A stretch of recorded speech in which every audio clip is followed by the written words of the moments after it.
Alrighty, we've got Josh here with me today. How are you, Josh? Hello. You flew in yesterday? Yes, sorry, I'm trying to Yeah, put your phone down, man. acquire something at the same time as doing this podcast. Josh is always working, trying to do deals. Oh, it's what I love to do the most. Yeah. To be honest. So see, it's lit up again. There's another one. It never stops, does it? Oh. Yes. How was your flight? As I get fatter, the chair gets smaller and smaller and smaller. I've noticed that. But I'm starting to sit like that. Yeah. So I try not to travel so much anymore. Oh, we get you to travel what, like a couple of times every couple of weeks? Oh, look, the world's changed so much. You can do more from less places. Yeah, I agree. But at the same time, you've got to be on the ground looking at what you're acquiring as well, because you get a lot of insight from driving around. It also gets you quite excited. And I've driven around areas where I've acquired stock and found a comparable sale that really justifies the price that I think that we should be recommending to our members for similar product in that area. So more and more often when I'm on the road looking around, I get way better value than sitting behind a desk all day. So as much as I may not like to travel as much as I used to when I was younger, it's such a huge benefit because we're the eyes and ears for our members on the ground. Yeah, well, you're on the ground every day, basically. On the ground every day, on Google Maps, on the phone, in the data sheets, online, everything that we can do to really get an understanding of different areas. There's so many ways of doing it now. And people may not understand the difference between research, which is backwards looking, and then due diligence, which is in the present and forward looking as well, and trying to catch trends, for example. So being on the ground, being behind the computer, there's a place and a time for all of that. But to digress from your point, I'm getting fat and the chairs are getting smaller. We might need bigger chairs for you. Not as comfortable. Yeah, well, for those of you who don't know, Josh is my business partner, and he's the master of property deals and property acquisitions. So a lot of the members that have bought property and have made money, you can thank Josh for that. Yeah, well, it's interesting. I think it's always been a team effort, but just from spending time with our research team yesterday, we were going through a lot of the comparable sales of things that we've sold 12 months ago, and every single one of them came back with positive growth, plus 59,000, plus 100,000, plus 150,000 with the comparable sales from what the price that we sold it at. That's amazing. So amazing. I think that's really difficult to achieve. The market's been very kind to us in that respect, but also to get those results, but to also be able to deliver has been will continue to be a challenge, but it's something that we're continuing to do every single day, and it's all about the results. I mean, good expression that I learned many years ago: talk is cheap and only results matter, and the results are coming through for the members, and we're going to see more and more of that, I believe, over the year as well, despite all the doom and gloom that we're starting to hear. Again, it only seemed like yesterday that the market was falling 30% and then rose 30%, but now it's about to fall again. So we'll see what actually comes true out of all these recent media articles as well. Well, let me just ask you a question. You know how you said that you were doing the due diligence and looking at the comparables, and you actually saw the growth of the properties that you found for our members. I want to know, Josh, how does that make you feel when you see results like that? Look, I think people do different things for different reasons. For me, it's nice to see when a plan comes together, and there's so many people involved in the property space. And I think it's one of those industries where to get one block of land or one house to get delivered, there's literally hundreds of people that have been involved right from the very beginning, from the planning phase, from the farmer selling the land to the developer, all the way through to the property manager and the tenant moving it into the end. So the actual construction life cycle. I think what's really fun is when you not only get a result, but it gets delivered. So you say one thing about what's going to happen in the future, and then that thing actually happens. That's hard to do. Yeah, there's a lot of stakeholders involved. Absolutely, a lot of people. Everyone wants the most for their land. Everyone wants the best price for their house when it comes to builders. So trying to keep a lid on all those prices while still trying to deliver value for a member, it's really hard. When we do it, and we do it a lot, it's a really good feeling to see that, geez, we were able to achieve that with so many influences and factors trying to make that piece of property more expensive as well. Yeah, that's something special, isn't it? Yeah, absolutely. So let's bring it back a little bit. Remember when we first approached you to start this business? Yeah. Instantly, I remember this very, very clearly. You instantly said, "Let's do it." Yeah. What made you say that, and what made you want to do it with no hesitations? The team, straight away. The team, the people that started the company, and obviously I was approached last. When I saw the team that you had put together, it was a no-brainer. When you've got someone like Priscilla, over 20 properties, millions in equity, been doing it for a long, long time. You've got John, again, proven track record of performance and results. You, the same story. When you put those people together, I sort of felt like a student amongst teachers. So you always want to be... Really? Oh, absolutely. Oh man, I feel the same. I feel the opposite. But I think that's important, right? And that's where you get value out of your business partners. All of us bring a key pillar to the company. Yeah. And all those pillars together is what gets the results. I think that if it was just you and none of the rest of us, the results would be harder to achieve. Absolutely. Or if it was just John or just Priscilla or just me. And that's where I think a lot of businesses actually go wrong, where they don't create really strong partnerships in key areas. Like I said before, in real estate and in property and in investment, there's so many stakeholders involved in every piece of property that when it comes to a business like ours, you've got to have different skill sets, all in a management role to deliver the result. And the result's hard to deliver. It's not easy. And I think when the market's good, everyone thinks they can do it. And everyone thinks they're a property developer. But even then, we're seeing other people's results that there are no results. There are shortfalls. There are gaps. There's no value. And that's really important to distinguish. There's a lot of spiel and marketing involved. But when it comes down to what is the value of your property after you've purchased it with Investmentor, 9.9 times out of 10, you have made a significant capital gain. And that's what we're here to do. And we've done it time and time again. We've got the results. There is just no question that is what we do here. No question at all. And that's something I'm really proud of. Amazing. That's amazing. I mean, I feel exactly the same way as well. And I suppose one of the key I suppose points that I think really make us different compared to a lot of people out there, and hand on heart, I say this, is the genuine intent of the people in the business. And actually, that's the reason why we approached you, because you're just a good guy, man, and we have the same values. Well, I hope we have the same values. But I want to talk about that a little bit. Your values, Josh. What are your values? What are the things that, when you think of Investmentor and you think of who we want to become as an organization, where do you see this company going? What value do you want to create? Fundamentally, selfishly speaking, I like to win. So anyone likes to have the feeling that they're a winner. And I keep it very, very simple with a business like ours. It's not a complicated thing to be a part of. You just got to deliver value. And if you're delivering value, and what I mean by that is you've purchased a property, for this. By the time it settles or after settlement, it's worth more. And if you can rinse and repeat that process, you're going to be providing a service that 99% of people can't provide. For whatever reason, there's all different reasons why, because people have different motivations. And our motivations are simply, we're a small group of like-minded individuals that like to deliver value. Because we've also, on the flip side, seen the pain and suffering of what it's like when you're not delivering value. Yes. Whether it's properties that correct. we've bought ourselves Yep. that have done nothing. And you sit there and you've got an asset that's not growing, and you learn a lesson from that experience. And I've had properties that have done nothing for 2 or 3 years, zero growth. You start to lose faith. You go, why was that? Oh, I shouldn't have bought it. You start to blame other factors, other people. But then 12 months later or 6 months later, all of a sudden that property pops in growth.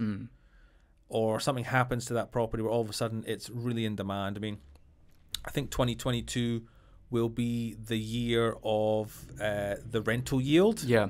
It will be the year of really strong rental growth. And I'm already seeing that in my portfolio now. I'm putting up rents on 4 of my properties up to $100 a week from one lease to the next. That's really meaningful. That's $5,200 per year in additional rental yield, in additional income.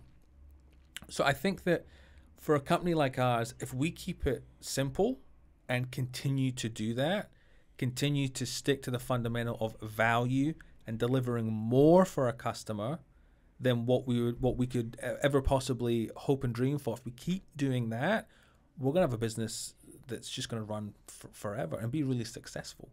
I think a lot of people try and grow a business at the expense of a customer, or the expense of the customer experience, or at the expense of their own vanity.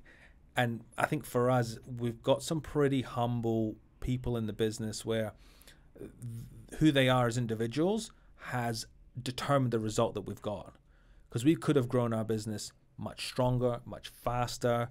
We could have made more money. We could have really done a lot more, but we chose not to. And I think that's resulted in more member value. And that's just in the results. Again, it's in the results. And we've got time and time again, project after project. Jacob's in the room. He's purchased in a project where we just did the construction update yesterday.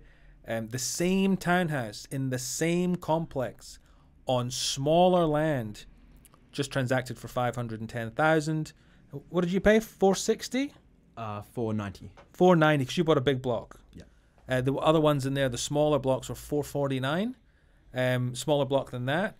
So that's $60,000 in growth. Wow, that's incredible. $60,000 in growth, and you sat at home and done nothing. But what you've done is you've actually taken a decision, made the decision, ridden the market, bought at the right price, and everything's come really well. Key difference between that comparable sale and your comparable sale is the townhouse that I saw that sold for $510. It's across the road from some of the largest transmission lines in the country, and that's its Park View.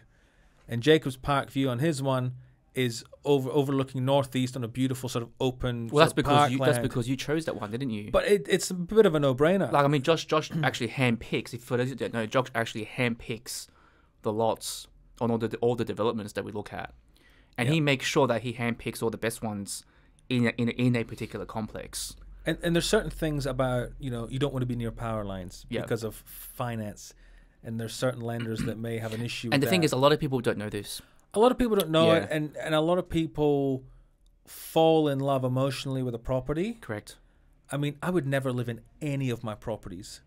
I couldn't care less what they look like, where they are, what they're doing, as long as they're growing, as long as they're rented, and as long as I'm getting the result, and as long as I'm adding value for myself. And as I've gone through this journey and bought more and more, my skill set has become more and more refined because you learn lessons from every property that you buy.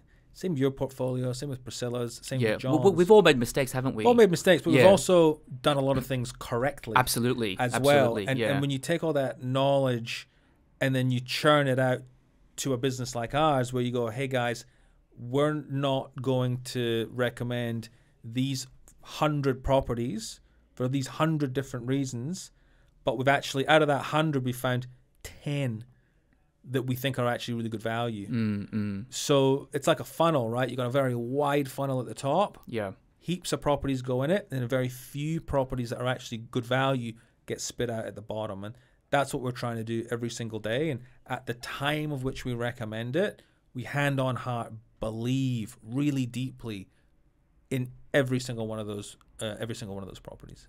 Well, I've personally firsthand seen all the great opportunities that you come by. And I can tell you right now that I want to buy every single one of them. But you can't.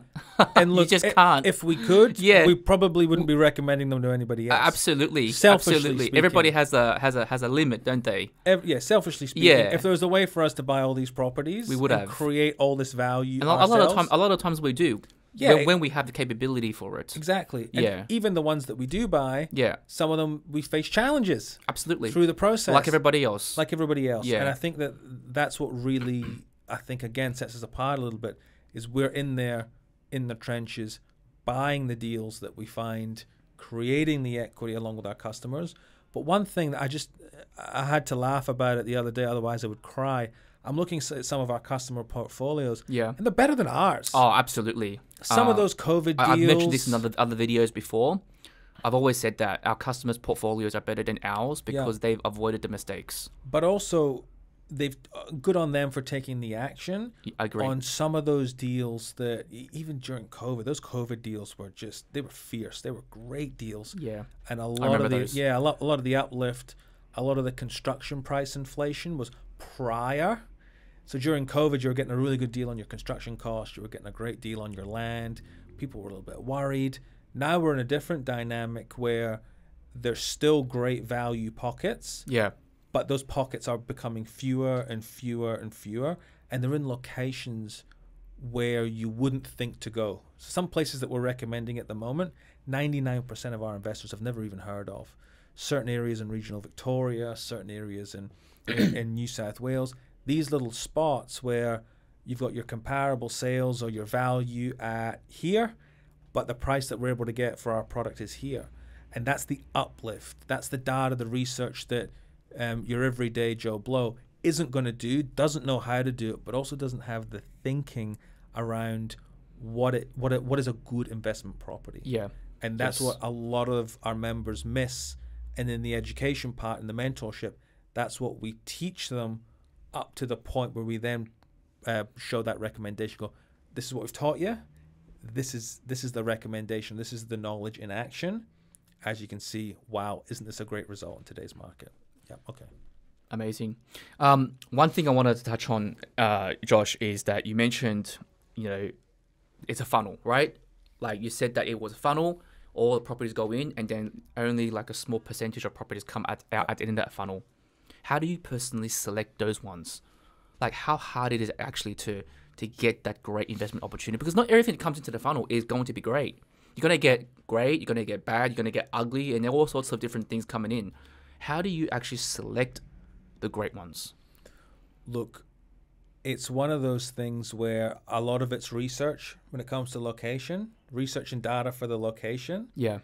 Then when you get to the developer part, that's probably where you lose 90% of the things that come in the funnel. The funnel, Well, that's your specialty. yeah, and John and I will have robust discussion about the locations.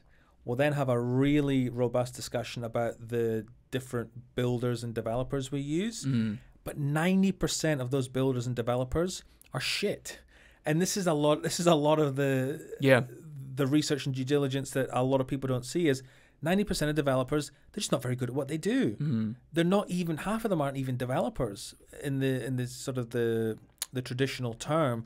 A lot of them are entrepreneurs or venture capitalists or people that are looking for certain opportunities in a hot market. I always say any accountant with $1 million in a hot market is also a developer. And they're always trying to put things together and buy sites. And even some of our own customers want to do, I want to buy a 800 square meter block and I want to split it into two 400 square meter blocks. I'm going to build a 5-bedroom house on each with a granny flat at the back, and I'm going to make $5,000 in income. And I go, great, that's really good that you want to do that. But what about your planning risk? What about your flood risk, bushfire risk? What about development costs? Can you split the block? What is the agent telling you? Can you rent it? Is it something that people want to live in? Is it in the right area? And there's so many questions, and that's why we don't do development as a company, because we're not developers. And only developers with a proven track record of results, delivering value, good reputation, those are the only ones that you should be working with. And those ones can sometimes be incredibly boring because developers are not marketers. And marketers, people with a marketing background that are also developers, make themselves sound really, really good. Yeah, we've seen that, haven't we? Yeah, I always tell people, don't buy the brochure. Yeah. Buy the track record. buy the previous project that you've walked through that looks really, really good. Talk to the company, understand who they are, what's their background, where have they come from. There's so many different elements. And even those very small number of developers that are very, very good, sometimes you might bump into a challenge with them, whether it's construction delays or it's build cost or it's all these different issues. So by the time you go from the very large funnel all the way down to the few that are really, really good, all the way down again to the ones that are actually viable, there's hardly any properties left. And that's why we struggle as a business to recommend really good properties. Because there's not a lot of them. No, there isn't. And people can go on REA, people can go talk to their mate, people can go on domain, people can try and do all sorts of different things.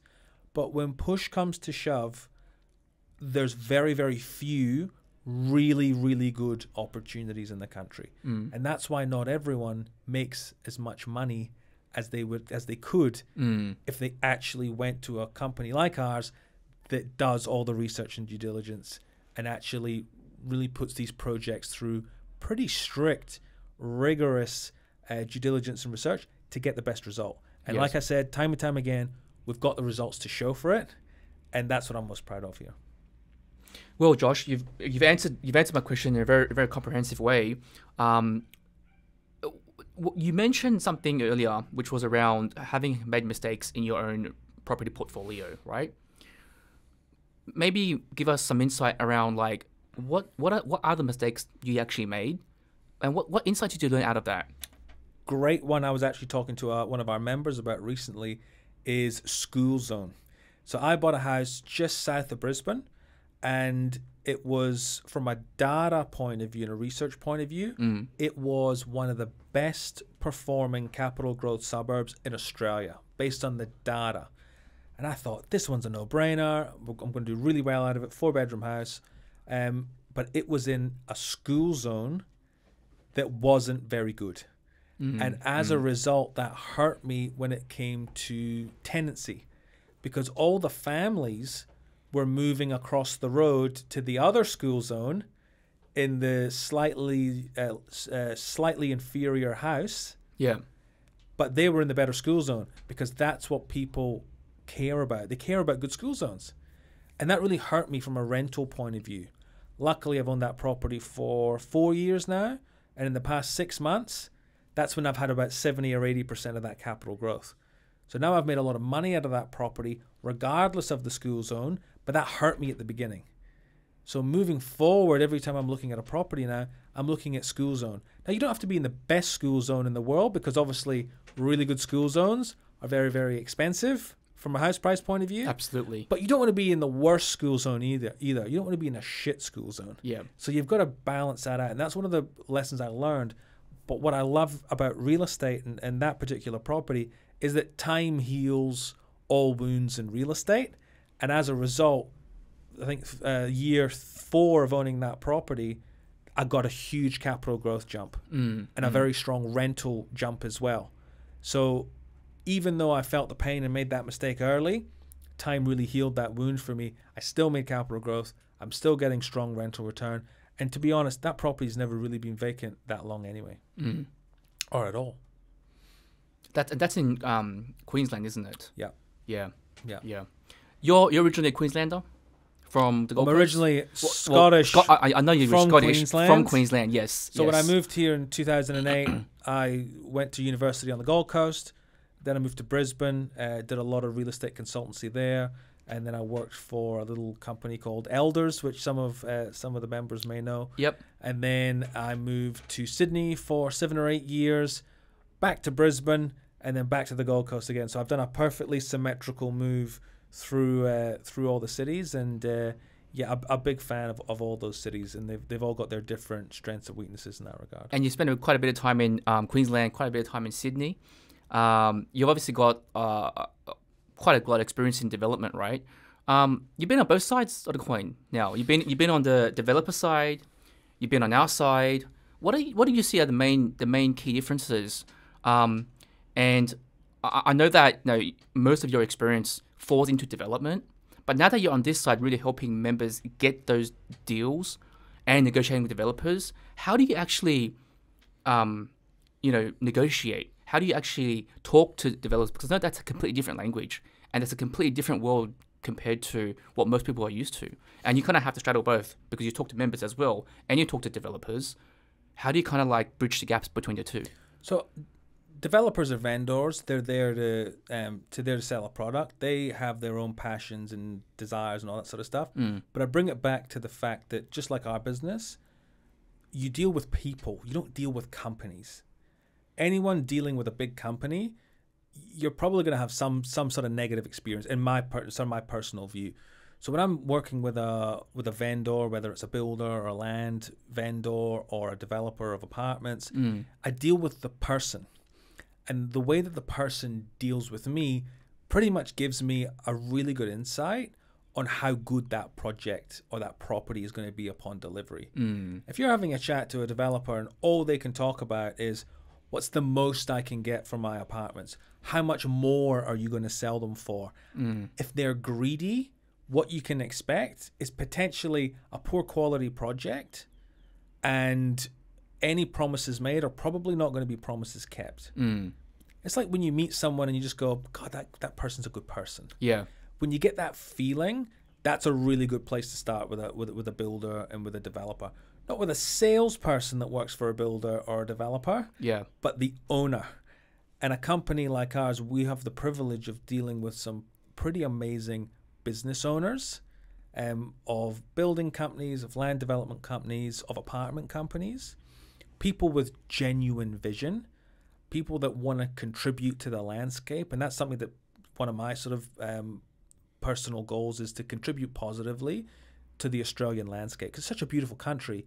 You don't want to be a part of a project or an opportunity that scars that landscape in any way or is a negative experience for the local community. So you want to be involved with placemaking developers, placemaking builders, people who care about their product in the environment that it's in. Because that's 99% of the emotion of your person that you're selling your property to, your investment property to later.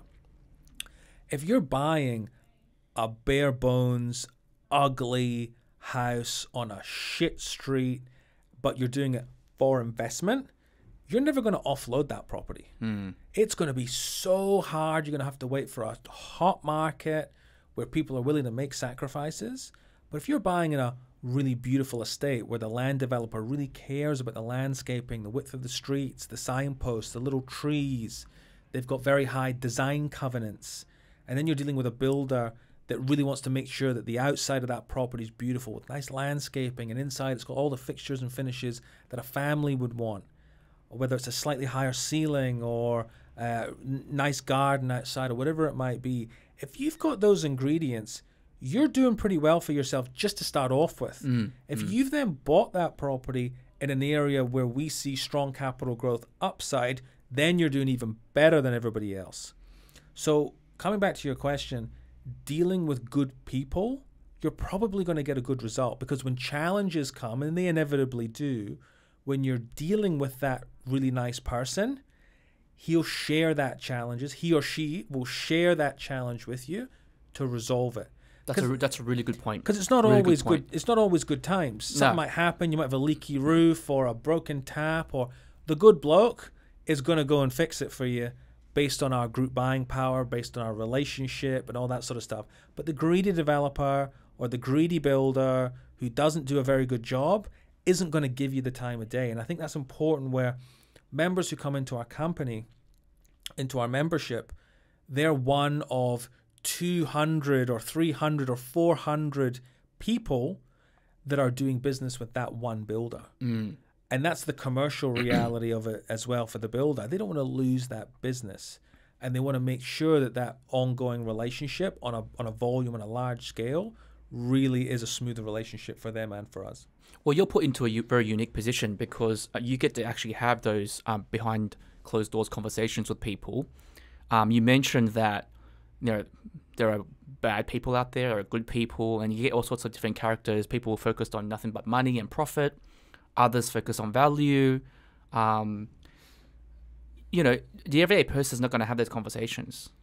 And so if the everyday person stumbles upon somebody that is focused just on money, then obviously not going to say that to them, right? They're going to market to them, and they're going to. But you're put into a unique position where you get to have those real conversations, and you have the insight in who is good, who's bad.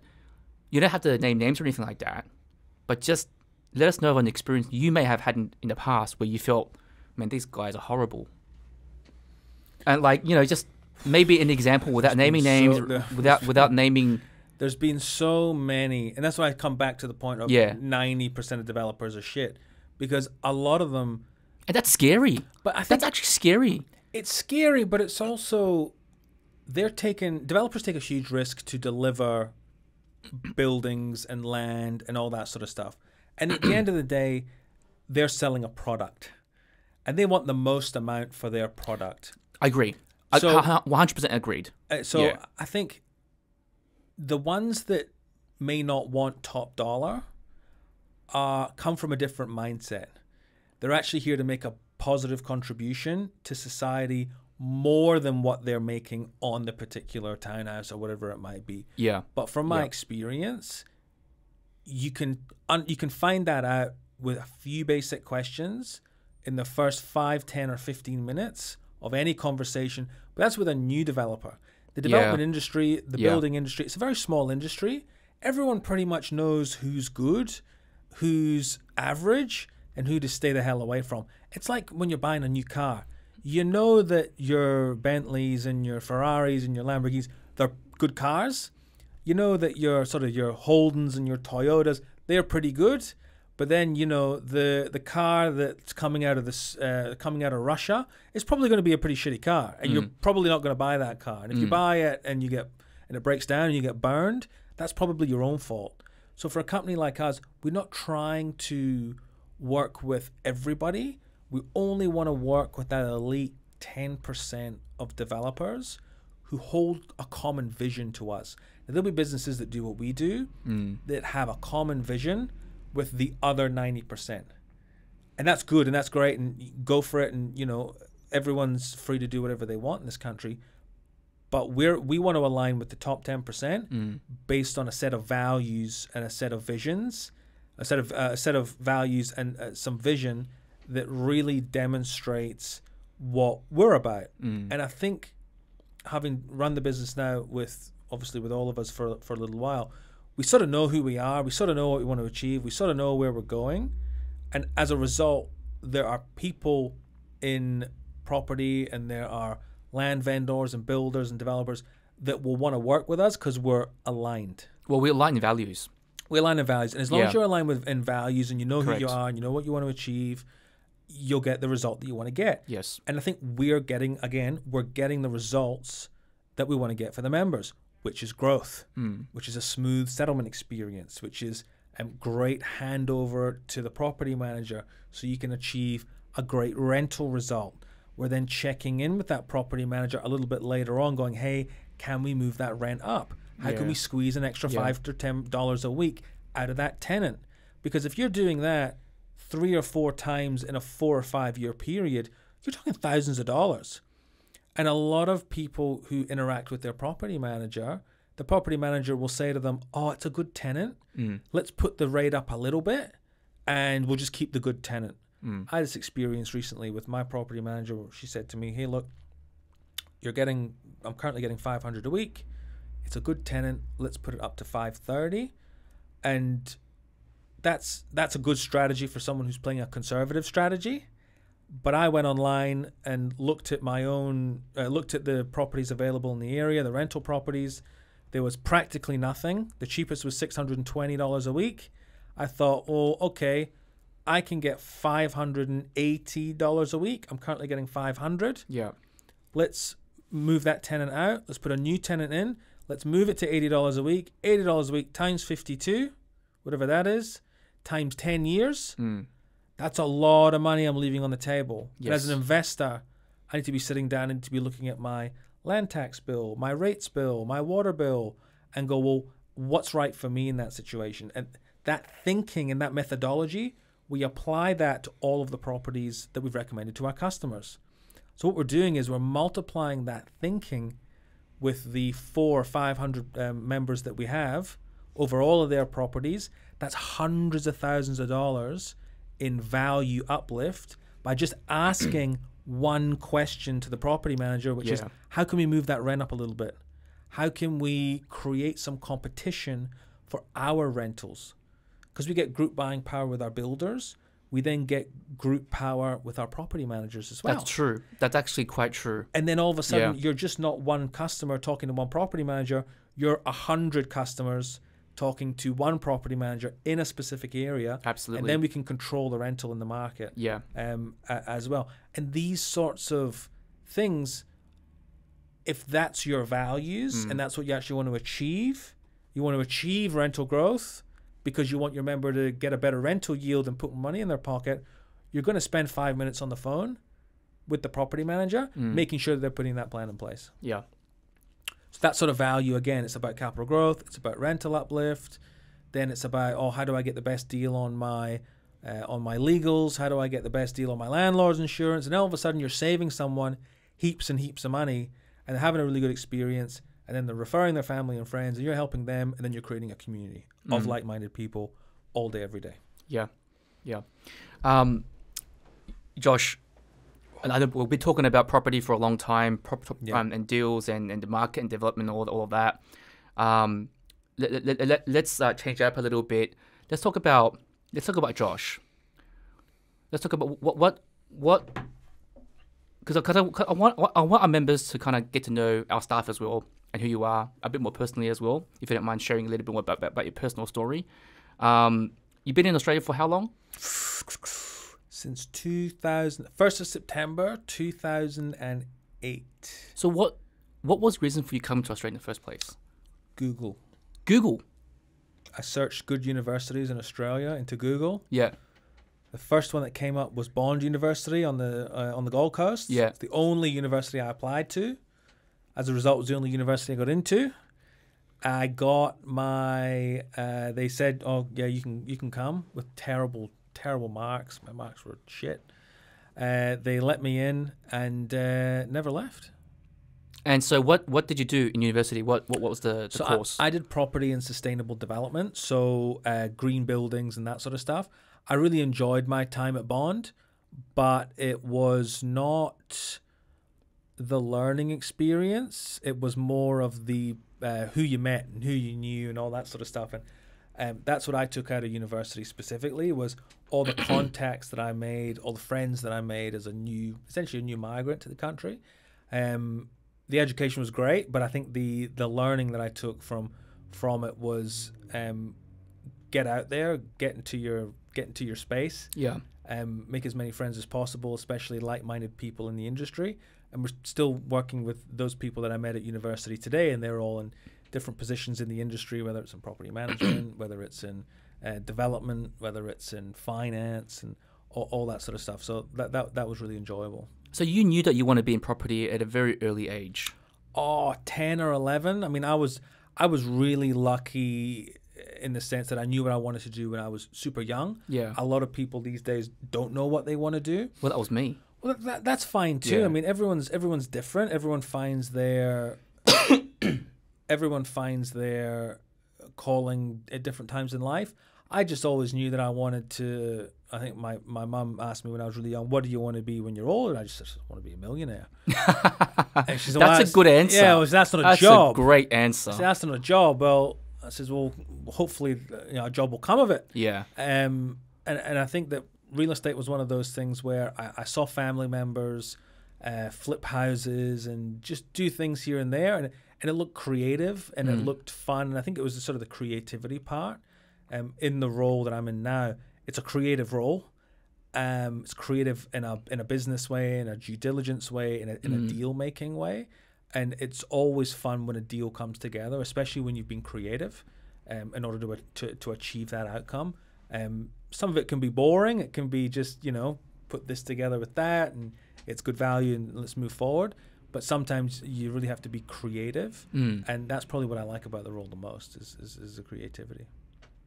So, you talk about creativity. What part of the role at the moment do you find most creative?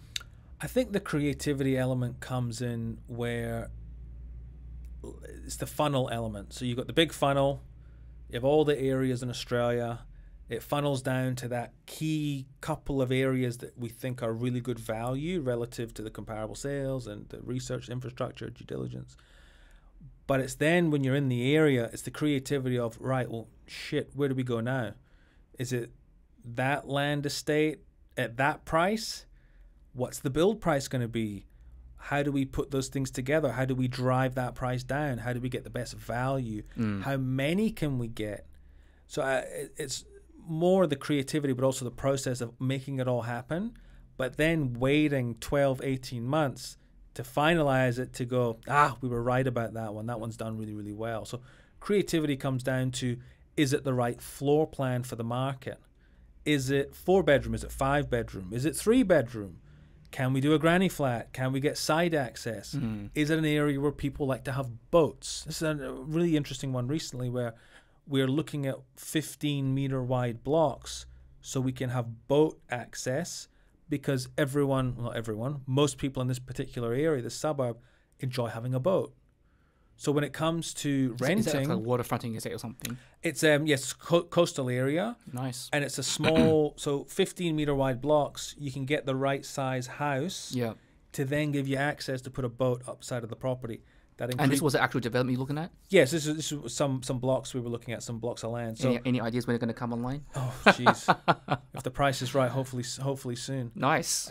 But again, we can get all the way to that point, get to the price. The price isn't right. Yeah. So you got to throw all that work away and start again on the next suburb. So it's a lot of repeating those values across multiple areas in the country to get results. Well, that's the thing that most people don't see is the amount of like effort that goes into actually just finding something that actually works. And credit to the research team. They do a lot of that hard grind, data sheet after suburb, after location, after call after call after call. And I get the good bit where they sort of say to me now, these are the areas that make sense. Good luck. Go and get a deal in that location. And here's the price it needs to be. They're notoriously conservative. I call them Team No, because every time I bring them a price, no, it's not the right price, or it's not the right this. So it's a lot of work to then get the deal put together, get it back to research. Research say yes, they usually say no, or it's going to be hard, it needs to be cheaper, blah blah blah, and then getting that agreement, and then getting it to the market, then getting it to our members, then getting it sold, then getting it land settled, getting it built, getting it right up to the end to settlement, getting the revaluation, property manager, tenant, and then we're in a 50-year life cycle of that property on top. So a lot of that time and effort is a lot of creativity through the process that really delivers, again, broken record, delivers the value. And that's always the most important thing. Well, one part of the big process of property is the construction process, and that's something we're all too familiar with. In the past 18 months or so, been big headlines around Australia, construction price booming. As a result of that, costs of materials increasing. As a result of that, big companies, small companies, a lot of companies just not making it. You've been in construction, in development for a long, long time. How do you see this going? Where do you see all of this going in the next couple of years? And especially a lot of the questions that we get from our members is, how do we actually do our due diligence to avoid that as well? First thing I start off with saying is it's not as bad as the media makes it out to be. It never is, actually. So that's where I always like to start. There have been some collapses in certain areas and for many, many reasons that you'll never hear about in the media. And this is really important. What you hear in the industry was that builder has been struggling for 5 years. That builder has been mismanaged. That builder is notoriously difficult to deal with. But you don't hear any of that in the media. All you hear is builder goes bankrupt due to high construction costs and due to high labor costs and due to COVID. These are the three things that you hear. But behind the scenes, that building company that's gone bankrupt has probably been trading insolvent for a while, was probably shit to begin with, and then you put on some challenging circumstances, then they start to go through some pain. But for all the building companies that have gone under, think of all the building companies that are still operating and operating successfully and continue to operate successfully as well. So first thing I'd say is there have been some challenges, especially around materials, but now the big challenge is the cost of trades and labor. The big challenge this year will be labor costs. Now you're going to now feel probably some delays in construction and that sort of thing.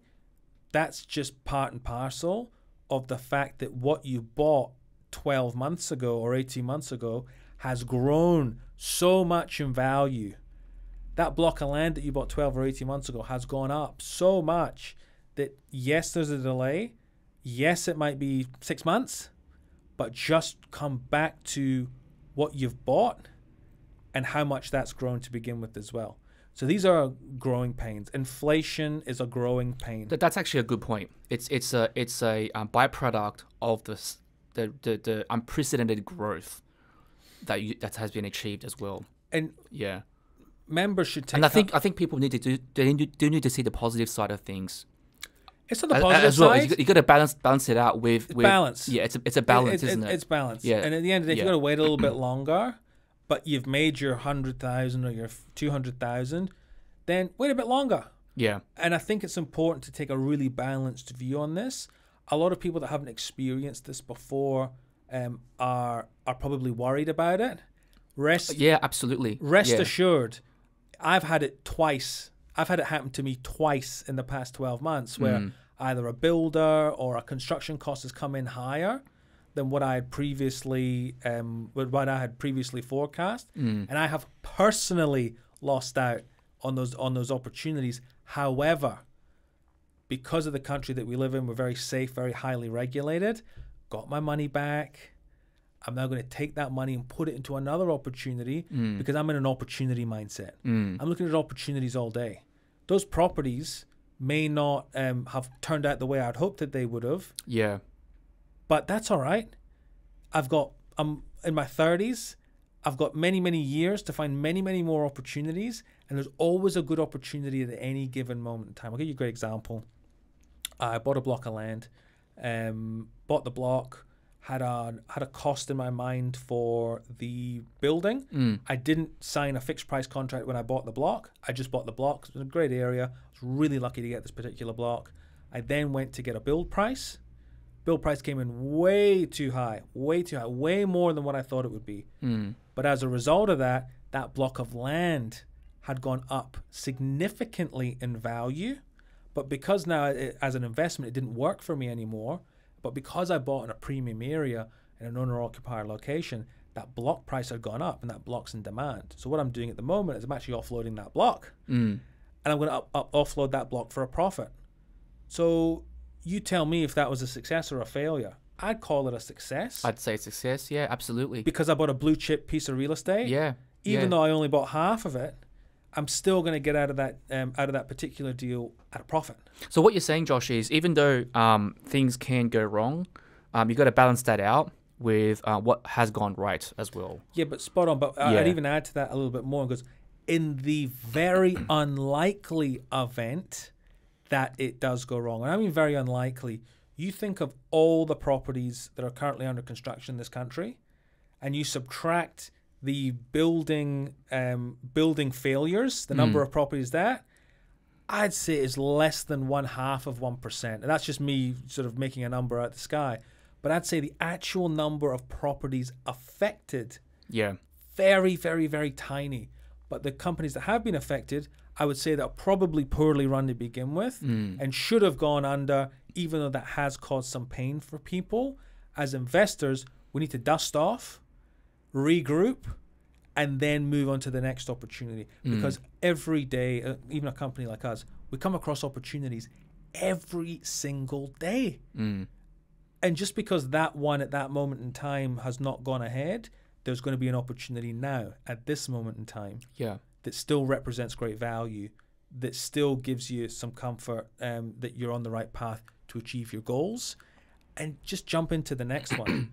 And the more you buy, the luckier you get. You're going to have some issues from time to time, whether it's with this builder or this land developer, or this one's going ahead, this one's not, this one's early. Everyone that complains about a project being late, there's also a project that's getting brought in early. Yeah, and even those customers aren't happy sometimes either. Those members aren't happy. So I think most people prefer a late project than an early one, to be honest with you. Well, geez, I mean, for me, I'd prefer them all early because of how much money the customers have made. You can realize that gain earlier. That's true. That's by actually getting quite it true. earlier, by getting the equity and going to your next one. And Correct. So there's the strengths and weaknesses of all scenarios. Yeah. Having a balanced view, and then making a decision about how does this actually affect me. Not how it affects my expectations, but is this negatively affecting me? And 95% of the time, it's not. Yeah. So if your builder is struggling or your builder's delayed, does that actually provide a benefit to you from a timing point of view? Does it give you a bit more time to save? Does it give you a bit more time to live in the area that you enjoy living in, for you to then move to that property a little bit later on down the track? There's so many different scenarios where you need to have a balanced view, understand that things like construction cost increases, trade increases, inflation, these are actually all positive things for the property market. Well, at the end of the day, it makes it more expensive. So construction costs have now reached a new benchmark. That new benchmark is now the new normal. Yeah. So you used to be able to build an apartment for $7,000 per square meter. In the same location today, it might be $10,000 per square meter. That's it's a 30% jump. So as a result, now all new apartments are now 30% more expensive to build.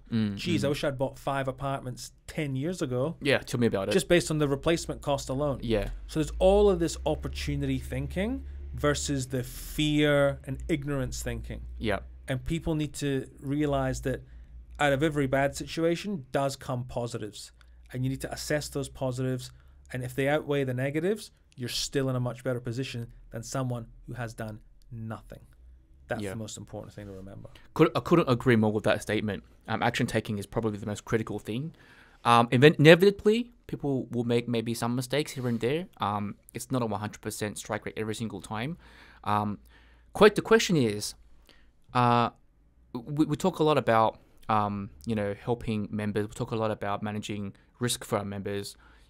I want to come back to how do we actually manage that risk when we go out to the market and talk to builders and developers. How do we manage the risk for the member to lower, not saying to completely eliminate it, but get it down as much as humanly possible so it's managed for our members? Look, group buying power. Group buying power gives you a stronger voice when it comes to managing issues with your builder or with your developer or your land vendor.